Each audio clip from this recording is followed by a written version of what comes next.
Ada satu kalimat menarik. Cara seseorang menulis mencerminkan cara ia berpikir. Tapi, kenyataan sekarang, kadang yang tercermin itu bukan cara ia berpikir, melainkan kebiasaan ketika mengetik di WhatsApp ataupun ketika mengobrol bersama teman sebaya. Untuk itu, saya, Sidki Satyadinata, dengan NIM 060812825300 akan membahas esai yang telah saya buat berjudul Analisis Kesalahan Umum dalam Penggunaan Bahasa Indonesia di Lingkup Akademik Mahasiswa.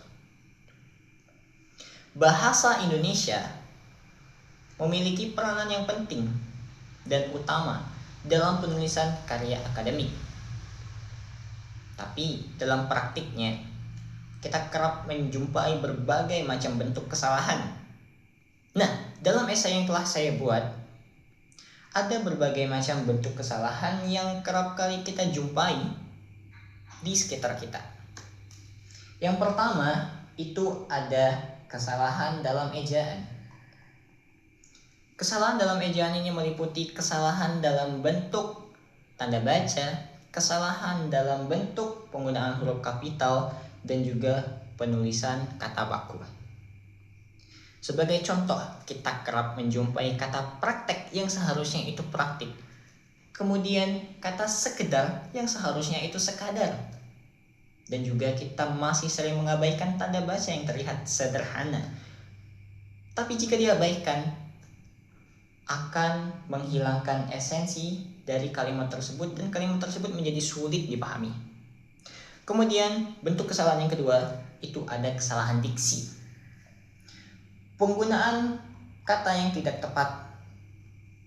Sebagai contoh, kata enggak atau kata banget. Mungkin hal itu, kata-kata tersebut itu terdengar wajar di telinga kita. Tapi, kata tersebut itu tidak cocok dipakai di karya ilmiah. Kemudian bentuk kesalahan yang ketiga itu ada struktur kalimat. Kalimat yang panjang, kalimat yang tidak efektif, kalimat yang tidak logis. Bahkan pembaca harus membaca 2 kali atau bahkan lebih, menarik napas lebih dari 2 kali untuk memahami makna dari kalimat tersebut. Kadang seseorang itu menulis seperti curhat, bukan seperti karya ilmiah. Nah, dari bentuk-bentuk kesalahan tersebut itu tidak terjadi secara tiba-tiba, tetapi ada faktor yang memengaruhinya. Faktor yang pertama itu adanya lemahnya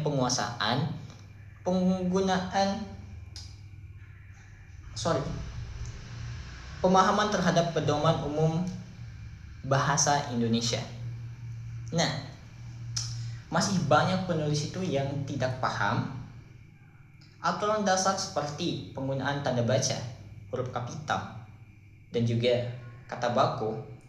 Akibatnya, penulisan sering dilakukan dengan mengikuti kebiasaan, bukan mengikuti kaidah bahasa Indonesia yang benar.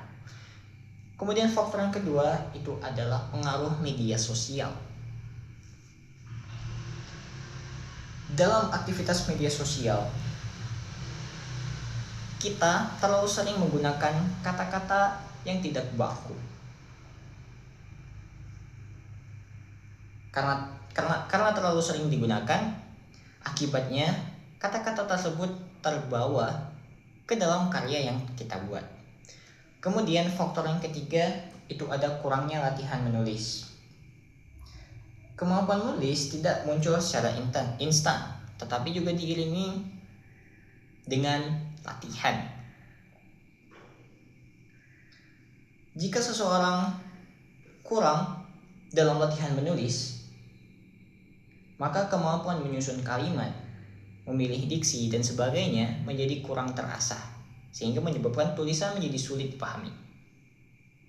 Dari berbagai bentuk kesalahan tersebut mempunyai dampak yang cukup serius. Yang pertama, tulisan menjadi tidak jelas, kemudian bisa menimbulkan kesalahpahaman, dan bahkan bisa menurunkan kredibilitas seorang penulis itu sendiri. Solusinya cukup sederhana. Kita bisa mulai dari memahami pedoman bahasa Indonesia yang baik dan benar itu seperti apa.